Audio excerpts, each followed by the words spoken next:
Bismillahirrahmanirrahim. Assalamualaikum warahmatullahi wabarakatuh.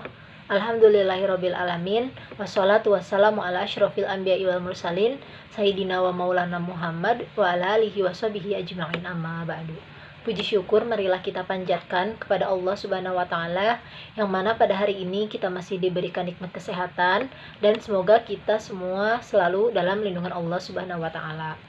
Dalam video ini saya akan memaparkan materi mengenai metode pembelajaran yang ada di pesantren untuk memenuhi tugas individu pada mata kuliah telaah pesantren yang diampu oleh Ibu Dr. Hajah Ratu Suntiang MAG. Perkenalkan, nama saya Syifa Hairunisa Firdaus dengan NIM 11920200246, jurusan Pendidikan Agama Islam, Fakultas Tarbiyah dan Keguruan UIN Sunan Gunung Jati Bandung. Membahas mengenai metode pembelajaran yang ada di pesantren.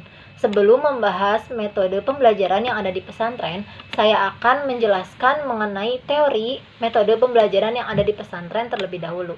Nah, secara sederhana, istilah metode dipahami menjadi suatu cara yang bisa ditempuh dalam mencapai suatu tujuan.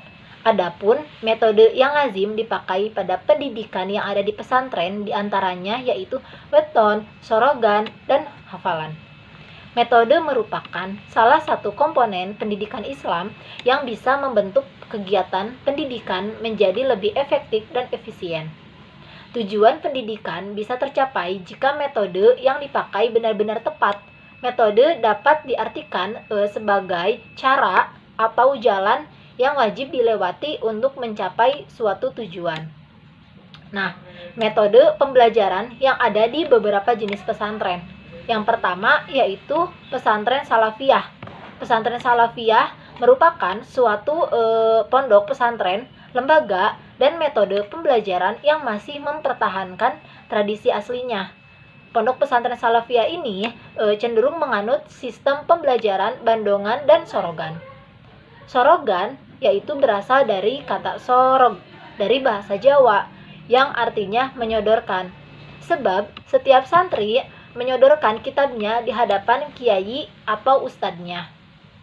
Sedangkan wetonan merupakan istilah yang berasal dari kata waktu dari bahasa Jawa yang berarti waktu.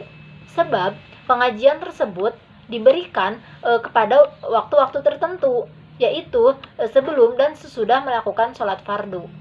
Nah, metode wetonan ini pun merupakan metode kuliah yang dimana para santri mengikuti pelajaran yaitu dengan duduk di sekeliling kiai yang menerangkan pelajaran seputar tentang pelajaran secara kuliah.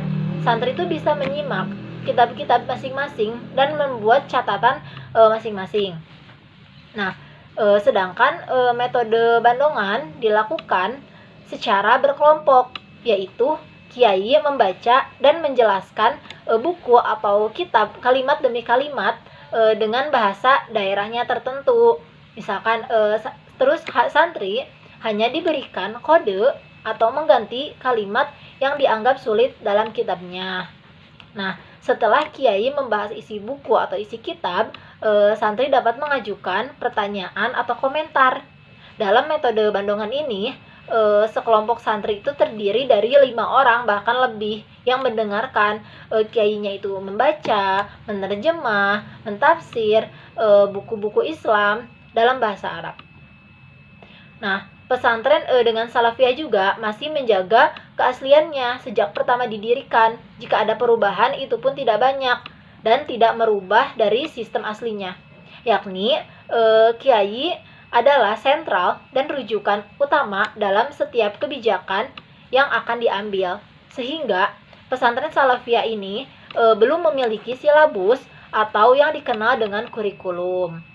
Nah, yaitu sekarang pesantren khalafiyah atau pesantren modern merupakan pesantren pengembangan dari pesantren salafiyah yang mana di dalamnya dikorelasikan dengan perkembangan zaman.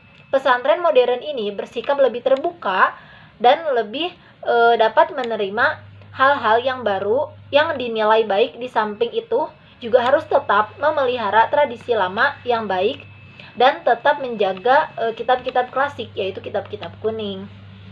Nah, Dalam pesantren ini pun, santri itu tidak hanya diberikan tentang pengajaran kitab-kitab klasik atau kitab kuning, tetapi di pesantren modern ini, santri juga diajarkan dengan ilmu-ilmu umum yang lain dengan sistem klasikal dan membuka sekolah-sekolah umum di lingkungan pesantrennya.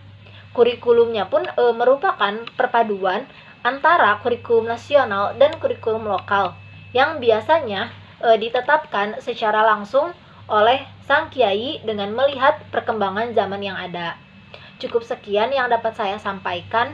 Kurang lebihnya mohon maaf. Terima kasih atas perhatiannya. Wassalamualaikum warahmatullahi wabarakatuh.